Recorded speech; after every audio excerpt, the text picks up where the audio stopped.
हम practice set number 2 का part number 2 करेंगे और पार्ट नंबर 2 में हम अंगणित परीक्षण करेंगे जिसमें आपके मैथ के 20% होंगे और 25 मार्क्स के।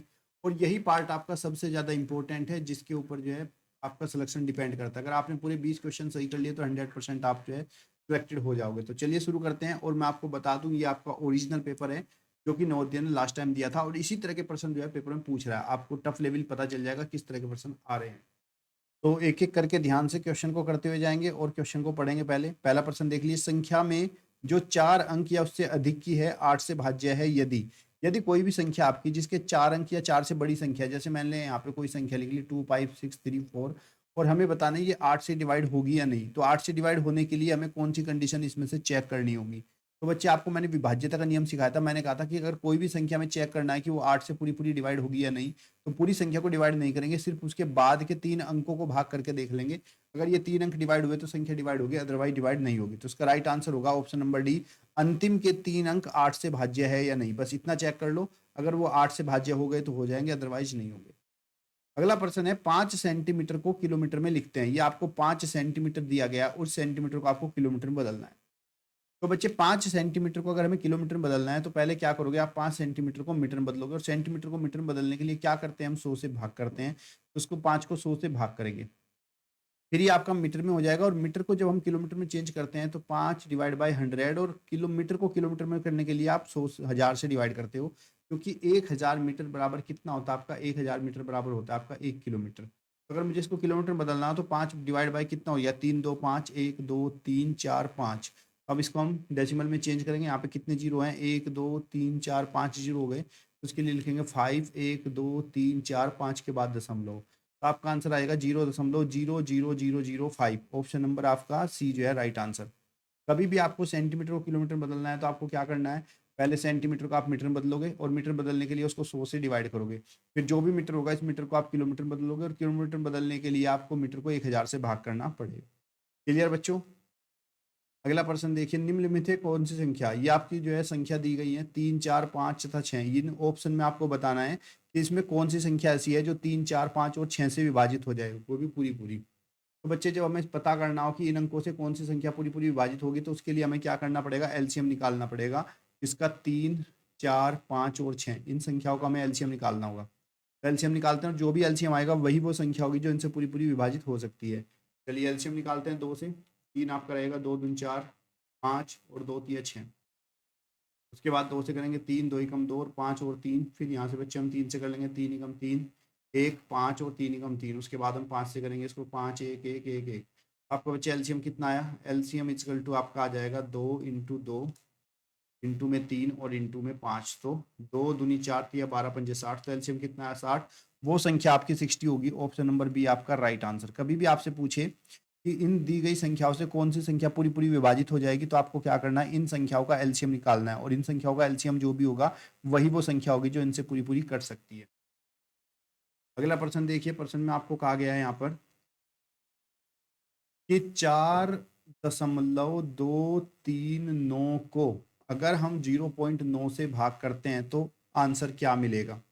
तो सबसे बच्चे जब हम कभी भी दशमलव की संख्या से भाग करते हैं और इस तरफ भी यहाँ पे इसमें दशमलव का निशान आ रहा हो, जैसे यहाँ पे 1 के बाद दशमलव है और यहाँ पे 3 के बाद दशमलव है, तो ऐसी कंडीशन में अगर यहाँ पे 1 के बाद दशमलव है तो आप क्या करोगे, इस दशमलव से ये दशमलव हट जाएगा और इसकी एक पोजीशन इसके पीछे हो जाएगी। तो अब ये सवाल बन जाएगा 42.39 डिवाइड बाय 9, क्योंकि जब हम जिस संख्या से भाग कर रहे होते हैं उसमें दशमलव नहीं होनी चाहिए। अब हम इसको 9 से आसानी से भाग कर सकते हैं। 42.39 और भाग 9, 9 से इसको भाग करेंगे तो 9 तिया 27, 9 चौक 36, 9 पंजे 45 ज़्यादा हो जाएगा तो 9 चौक आपका हो जाएगा 36। 12 में से 6 गए, आपने बचा यहाँ पे 6। देखो दशमलव की अगली संख्या उतारेंगे तो पहले दशमलव को यहाँ लगाना होगा, उसके बाद हम 3 को उतारेंगे। 9 से कितना हो गया आपको बच्चे यहाँ पे 63 में से 63 कट गया 0। अगला आपने 9 उतार लिया और 9 एकम कितना हो गया 9। तो आपका उत्तर आ जाएगा यहाँ से बच्चों 4.71। ऑप्शन नंबर आपका बी जो है वो राइट आंसर हो जाएगा। अगला प्रश्न है। मेरी घड़ी में इस समय 7:05 हो रही है और ये मेरी घड़ी जो है 25 मिनट आगे है, तो सही समय क्या होगा। तो बच्चे 7:05 हो रहा है और हमारा 25 मिनट घड़ी आगे है, तो 25 मिनट अगर हम पीछे जाएंगे तो हमारा टाइम हो जाएगा 6:40। ठीक है। ऑप्शन नंबर सी आपका राइट आंसर। लेकिन इसको अगर मैं तरीके से करूँ तो समझो कैसे करेंगे। 7:05 है प्रातः की, तो 7:05 5 मिनट में से हमें 25 मिनट को माइनस करेंगे, क्योंकि घड़ी 25 मिनट आगे चल रही है। जब हम इसको आगे माइनस करेंगे तो माइनस करने का तरीका समझ लो, ये हमारा घंटे हैं और ये हमारा मिनट है। तो बच्चे यहाँ पे 1 घंटे में से इधर 2.5 लेंगे, तो 2.5 जो है ये 1 घंटे में होती है 60 मिनट, तो 2.5 में हमें 60 मिनट जाएंगी और 5 मिनट पहले से हैं, तो 60 और 5 65 मिनट हो जाएंगे यहाँ पे, और 7 की जगह 6 हो जाएगा, और 65 में से 25 माइनस करेंगे तो आपका 40 और 6, तो बच के सही टाइम जो है वो 6:40 होगा। ऑप्शन नंबर सी आपका राइट आंसर हो जाएगा। अगला प्रश्न देखिए, ये भी आपका बहुत इंपॉर्टेंट क्वेश्चन है, क्वेश्चन नंबर 46। 80 विद्यार्थियों का एक समूह पिकनिक पर गया। इस समूह में 20% विद्यार्थी लड़कियां हैं और शेष लड़के हैं, तो इसमें कितनी और लड़की सम्मिलित कर ली जाए कि इस समूह में, ये जो 80 विद्यार्थियों का समूह है, इसमें लड़के 70% हो जाए, यानी कि लड़के हटाने हैं और उसकी जगह पे लड़कियां लेके आनी है। तो पहले यहाँ पे हम देख लेते हैं कि इसमें टोटल गर्ल्स हैं कितनी। तो अगर यहाँ पे गर्ल्स की बात करें, लड़कियों की बात करें, तो टोटल विद्यार्थी हैं 80, और 80 की 20% लड़की हैं, तो 80 का 20%, 80 से गुना 20/100 करेंगे, तो इनमें जो है अभी टोटल जो है 16 लड़की है।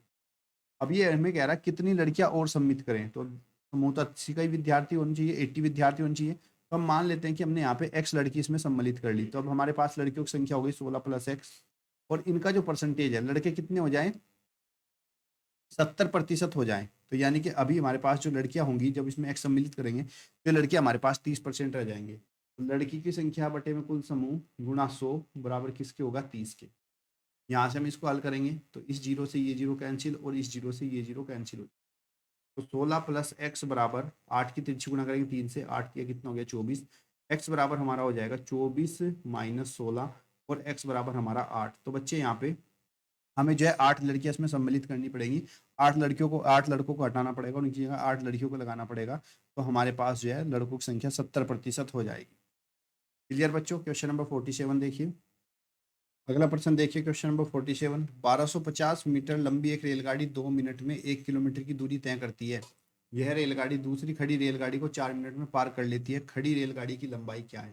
देखो यहाँ पर एक रेलगाड़ी है और इस रेलगाड़ी की लंबाई है 1250 मीटर, और यहाँ पर एक रेलगाड़ी और खड़ी हुई है, और ये इस रेलगाड़ी की हमें लंबाई बतानी है। तो इस रेलगाड़ी की लंबाई मान लो x मीटर है, और ये इस रेलगाड़ी को जो पार करती है, इस रेलगाड़ी को जो पार करने में समय लगता है वो 4 मिनट का समय लेती है।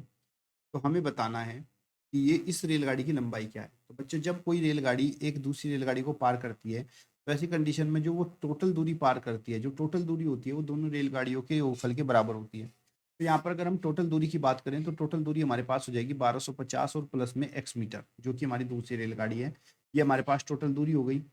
टोटल समय की बात करें तो टोटल समय हमारे पास है 4 मिनट। और अगर बात करते हैं स्पीड की, तो रेलगाड़ी की उसने स्पीड बताया कि 2 मिनट में 1 किलोमीटर की दूरी तय कर रही है। 2 मिनट बराबर 1 किलोमीटर, 1 किलोमीटर मतलब 1000 मीटर। 2 मिनट में आपका 1000 मीटर क्रॉस कर रहा है, तब ये 1 मिनट में कितना क्रॉस करेगा, 1 मिनट में करेगा 1000 डिवाइड बाय 2, यानी कि 500 मीटर। 1 मिनट में ये 500 मीटर क्रॉस करेगा, और पार करने में इसको कितना समय लगता है, 4 मिनट लगती है। तो 4 मिनट में दूरी जो हम तय करेंगे, 4 मिनट में दूरी बराबर 1 मिनट में करता है 500 मीटर, तो 4 मिनट में करेगा 4 × 500, यानी कि 2000 मीटर की दूरी ये 4 मिनट में तय करेगा। यानी कि जब इसने रेलगाड़ी ने एक दूसरी रेलगाड़ी को क्रॉस किया होगा, तो टोटल इन्होंने जो दूरी चली होगी वो 2000 मीटर चली होगी। इसका मतलब जो दूरी हमारी टोटल होती है दोनों रेलगाड़ी के लंबाई के योगफल के बराबर, तो इसका मतलब 1250 + x जो है वो किसके बराबर है, 2000 मीटर के बराबर है। अब x का मान निकाल लेंगे, x बराबर कितना हो जाएगा, x बराबर ये 1250 इधर है प्लस, तो इधर आकर 2000 में से माइनस हो जाएगा, 2000 - 1250, इसको माइनस करेंगे 0, और 10 में से 5 गया आपका 5, और 9 में से 2 गया आपका 7, और इधर आपका बचा 1, और 1 में से 1 गया 0। तो रेलगाड़ी की जो लंबाई होगी वो 750 मीटर हो जाएगी। ऑप्शन नंबर सी आपका राइट आंसर। बस बच्चों ये ध्यान रखना है कि जब एक रेलगाड़ी दूसरी रेलगाड़ी को क्रॉस करती है, तो ऐसी कंडीशन में जो इसको दूरी चलनी होती है, वो दूरी इन दोनों रेलगाड़ियों की लंबाई के बराबर चलनी होती है। ठीक है बच्चे। अब हमें पता है भाई 2 मिनट में गाड़ी 1 किलोमीटर क्रॉस कर रही है, यानी कि 2 मिनट में गाड़ी 1 किलोमीटर मीन्स 1000 मीटर क्रॉस कर रही है। 1 मिनट में करेगी 500 मीटर, और 4 मिनट में करेगी 500 × 4 2000 मीटर। तो ये जो 2000 मीटर की दूरी क्रॉस करेगी वो इन दोनों रेलगाड़ी की लंबाई के बराबर होगी, और दोनों रेलगाड़ी की लंबाई कितनी है, 1250 + x, इसमें हमने 2000 प्लस किए। तो यहाँ पे 2000 में से 1250 पहली रेलगाड़ी की लंबाई को माइनस करेंगे, और 750 आपका उत्तर आ जाएगा। क्लियर बच्चे। अगला प्रश्न देखिए। रहीम ने दिनेश से रहीम ने दिनेश से 10 अंक अधिक प्राप्त किए और जॉर्ज ने रहीम से 25 अंक कम प्राप्त किए, तो हमें बताना है इन तीनों अंकों का योगफल है 235, तो जॉर्ज ने कितने अंक प्राप्त किए ये हमें बताना।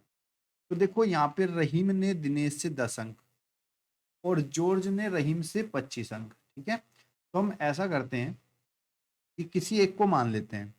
तो अगर हम यहाँ पे देखें तो रहीम ने दिनेश से 10 अंक कम प्राप्त किए, तो रहीम को मान लेते हैं भाई रहीम ने जो है, रहीम के अंक हैं कितने, एक्स, रहीम के अंक है एक्स। तो रहीम ने दिनेश से 10 अंक अधिक प्राप्त किए, तो दिनेश के कितने हुए, रहीम ने दिनेश से 10 अंक प्राप्त किए थे अधिक, तो रहीम दिनेश ने कितने किए होंगे इससे 10 अंक कम, एक्स माइनस 10 दिनेश के हो गए। और जॉर्ज ने रहीम से 25 अंक प्राप्त किए, जॉर्ज, अब यहाँ पे जॉर्ज की बात करते हैं, तो जॉर्ज ने रहीम से 25 कम प्राप्त किए, तो x माइनस 25 जो है वो जॉर्ज ने किए। और इन तीनों के जो अंकों का योगफल था वो 235 था। तो पर्सन के अनुसार रहीम के अंक प्लस दिनेश के अंक और प्लस जॉर्ज के अंक, इन तीनों का सम कितना हो गया 235।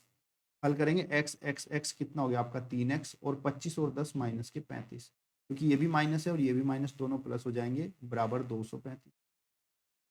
तो 3x बराबर 235 प्लस 35, ये आपका 35 माइनस है इधर आकर प्लस हो जाएगा, तो 3x बराबर हो गया 270। x बराबर हमारा 270 बटे में 3 और 3 नम 27 9, तो हमारा x बराबर कितना हो गया 90। तो रहीम के नंबर थे 90, दिनेश के 90 माइनस 10 80 और जॉर्ज के थे 90 माइनस 25 माइनस करेंगे तो कितना हो जाएगा 65। तो बच्चे यहाँ पे जॉर्ज जो है 65 नंबर थे, ऑप्शन नंबर बी आपका राइट आंसर। क्लियर बच्चे। अगला प्रश्न देखिए, यहाँ पे हमें सिंप्लीफिकेशन करना है। आपको जो है यहाँ पे सरलीकरण का सवाल दिया गया है और आपको सरल करके बताना है इसका कितना उत्तर आएगा। तो सरलीकरण में हम बोर्ड मास लगाते हैं और बोर्ड मास में बच्चे सबसे पहले आपका बार होता है और जिसके ऊपर ये बार होता है सबसे पहले उन संख्याओं को हल करना होता है। तो यहाँ से हम शुरू करेंगे, तो 10 इंटू 10 कितना हो गया 100, क्योंकि उसका किसी से मतलब नहीं है, प्लस बड़ा ब्रैकेट 400 भाग मझला ब्रैकेट लगाएंगे और फिर लिखेंगे 100 माइनस फिर छोटा ब्रैकेट लिखेंगे और यहाँ पे 50। और देखो इनके ऊपर ये एरो है, तो इनके ऊपर एरो का मतलब है कि इसमें पहले इसको हल किया जाएगा, तो 10 आपका कितना हो जाएगा 30। यहाँ से हम इसको हल करेंगे 100 प्लस 400 भाग मझला ब्रैकेट 2 और 50 में से 30 गए कितना बचा आपका 20। यहाँ से बच्चे आपका 100 प्लस 400 भाग और 100 में से 20 गया कितना बचा आपका 80। अब इसको हल करेंगे 100 प्लस 80 को 400 को 80 से भाग करेंगे, 0 से 0 कट गया और 8 पंजे कितना हो गया आपका 40, तो कितना हो गया आपका 5। तो अब ये 100 प्लस 5 बराबर हो गया आपका 105, तो ऑप्शन नंबर आपका डी राइट आंसर हो जाएगा। क्वेश्चन नंबर 50 देखिए, 360 ग्राम 3 किलोग्राम का कितना प्रतिशत है, ये बढ़िया सवाल। देखो जब भी हम प्रतिशत निकालते हैं, और मैं लिखता हूँ एक्स वाई का कितना प्रतिशत, एक्स वाई का कितना प्रतिशत है, तो मैं क्या करता हूँ एक्स बटे वाई लिखता हूँ, जिसका भी निकालते हैं उसके बटे में और इंटू में 100। लेकिन शर्त एक और होनी चाहिए कि हमारी यूनिट भी समान होनी चाहिए। अगर ये ग्राम में है तो ये भी ग्राम में होना चाहिए। अगर ये 3 किलोग्राम है तो 3 किलोग्राम में होते हैं 3000 ग्राम, क्योंकि 1 किलोग्राम बराबर आपका 1000 ग्राम होता है। अब ये पूछ रहा है 360 ग्राम 3000 ग्राम का कितना प्रतिशत, सेम ही तो हुआ, तो 360 को हम रखेंगे ऊपर डिवाइड बाय 3000 और इंटू में 100। यहाँ से सोल्व करेंगे, 2 जीरो से 2 जीरो गई और इस जीरो से ये जीरो गई, 3 से 36 कटेगा 12, तो बच्चे ये आपका 12% हो जाएगा। ऑप्शन नंबर ए आपका राइट आंसर। अगला प्रश्न देखिएगा, एक वस्तु का, ये भी अच्छा सवाल दिया था, एक वस्तु का क्रय मूल्य और विक्रय मूल्य का अंतर है 240, यानी कि क्रय मूल्य और विक्रय मूल्य का अंतर SP minus CP is equal to है 240, यानी कि जब हमारा SP माइनस CP है तो मतलब ये हमें लाभ दिया है, प्रॉफिट दिया है। यदि लाभ 20% है तो विक्रय मूल्य क्या होगा, हमें ये बताना। ठीक है बच्चे, तो हमें लाभ कितना दिया है 20% दिया है और ये हमें दिया प्रॉफिट, तो हम यहाँ पे क्या करेंगे बच्चे, प्रॉफिट हमारा कितना है 240 बटे में क्या होता है प्रॉफिट बराबर क्या होता है हमारा प्रॉफिट परसेंटेज, लाभ बटे में क्रय मूल्य जो कि हमें पता ही नहीं है, और इंटू 100 बराबर क्या होता है लाभ प्रतिशत जो कि हमें 20 दिया हुआ है। यहाँ से हम इसको हल कर लेंगे बच्चे, तो कितना होगा आपका 20 पंजे कितना हो गया आपका 100, so 240 into 5 upon C P is equal to 1। So 240 into 5 is equal to, cross multiply करेंगे तो यहाँ पे कॉस्ट प्राइस हो जाएगा, मल्टीप्लाई करेंगे 500, 5 चौक 20, 5 दूनी 10, तो 12। तो कॉस्ट प्राइस कितना हो गया बच्चे 1200। क्रय मूल्य हो गया हमारा 1200। हमसे पूछा विक्रय मूल्य क्या होगा, और विक्रय मूल्य बराबर क्या होता है, क्रय मूल्य और प्लस में लाभ। क्रय मूल्य कितना है बच्चे 1200, और लाभ कितना हुआ है 240 का, तो उत्तर आ जाएगा 1440। ऑप्शन नंबर आपका बी जो है वो राइट आंसर हो जाएगा। क्लियर बच्चे, कोई डाउट है तो कमेंट बॉक्स में पूछ लेना, कोई प्रॉब्लम वाली बात नहीं। एक पानी की टंकी की लंबाई है 11 मीटर और चौड़ाई है 10 मीटर और ऊंचाई है 9 मीटर, और ये 6 मीटर ऊंचाई तक भरी हुई है। हमें बताना है इसका कितना भाग खाली है। तो देखो यहाँ पे हमें इसको हल करने की जरूरत नहीं है, हम खाली ऊंचाई से पता लगा लेंगे। टोटल ऊंचाई कितनी है बच्चे हमारी 9 मीटर है, और ये 6 मीटर ऊंचाई तक भरी हुई है, तो खाली कितनी हुई 3 मीटर ऊंचाई तक खाली है। तो इसका मतलब हमारे जो हमें खाली भाग निकालना हो कैसे निकालेंगे, देखो खाली कितनी है 3, किस में 9 में, क्योंकि टोटल तो 9 है, 9 में से 3 भाग खाली है, तो 3 एकम 3, 3 किया 9, तो बच्चे इसका 1/3 भाग खाली होगा। ऑप्शन नंबर बी आपका राइट आंसर हो जाएगा। क्लियर बच्चे, कोई डाउट है तो आप मुझसे पूछ लेना, कोई दिक्कत नहीं। अगर आप क्लास में यहाँ तक आ गए हो, अगर क्लास में आप जो है क्वेश्चन नंबर 52 तक आ गए हो, तो मुझे कमेंट बॉक्स में बताना कि आपको यहाँ तक के क्वेश्चन कैसे लगे, समझ में आए कि या नहीं आए। और अगर आपको समझ में आ रहे हैं तो मुझे कमेंट बॉक्स में बता देना, मैं इसके अगले वाले सवाल भी आप लोगों के लिए फिर से बना के ले आऊँगा। और अगर आपको समझ में नहीं आ रहे हैं तो आप मुझे एक बार फिर से बता दीजिएगा, मैं आपको इन्हीं क्वेश्चंस को फिर से एक बार समझाऊंगा, क्योंकि मेरा एम है कि आपको समझ में आना चाहिए 100%। नहीं आता है तो मैं आपको कोई अलग मेथड लगाऊंगा, उससे आपको समझाऊंगा, लेकिन बच्चे पेपर में 100% राइट करके। तो तब तक के लिए धन्यवाद। जय हिंद, जय भारत।